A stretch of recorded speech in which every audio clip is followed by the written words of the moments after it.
It's great to have you both back, Ronen and Orna, on the show. I keep hoping that the next time I see you, it's going to be because we're celebrating the release of your son. I know you've been in touch with the State Department since Sinwar was killed. What have you heard about the efforts to free your son and the other hostages? I think what we've heard for the past year is that Sinwar was a big obstacle to a deal. And that the fact that he's no longer alive and he's no longer in the way opens an opportunity, for renewed negotiations. And I think what we're pressing upon and what we're hoping and what we're hearing is that all parties now are putting their best foot forward and doing everything to seize the moment and to actually create a situation where a deal could be possible. And that's what we're pressing for. I'm curious how you learned the news that he had been killed. Where were you? Who told you? I think we just woke up, and as we wake up, we always, tune to the news, both here and across the Atlantic. And we saw a rumor at that point that Sinwar might have been shot and killed. It took a couple of hours for the Israeli army apparatus to make sure that it's really him. Yeah. And of course, he's the mastermind and head of all this evil that happened on October 7. Among them, 1,200 people were murdered, and including 45 Americans. We have to remember that. It's long overdue, and he got what he deserved. Were you? We are stuck. We are stuck on October 7. Yes. Yeah. I'm just curious.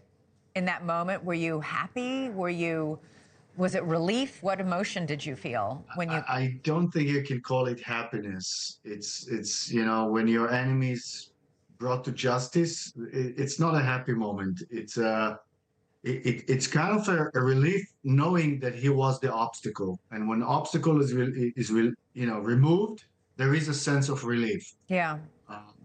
I can say, it's a lot of mixed emotions, right? There's been a stall in negotiations for the past month at least. The focus was more on the north and Hezbollah and not much attention to Gaza and the hostages. So hearing this, the initial reaction was, wow, this is a breakthrough. This has, potential for good, but also potential for a lot of chaos. And who's running the show right now? And is there any kind of central capacity left in Hamas at all, that controls whatever's going on with the hostages? Who knows what and where? And the realization that, it's more urgent than ever to get something going and to get them out.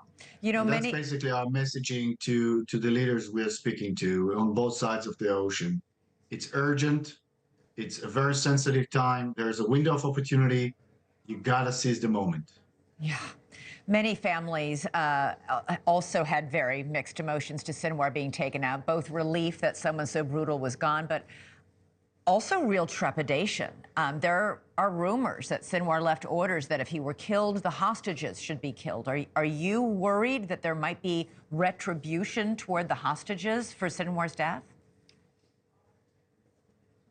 We didn't hear that.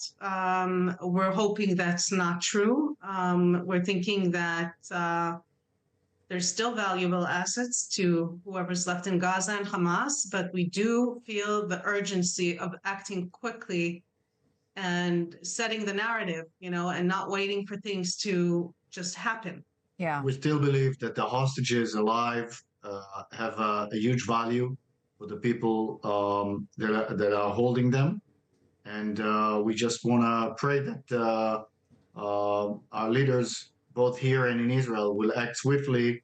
And we're also urging to put as much pressure on the mediators, Qatar, Egypt, Turkey, to really do whatever it takes now to influence Hamas and Israel to reach a deal.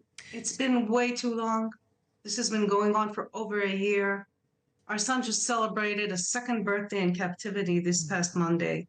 No 23-year-old, should be exposed to that.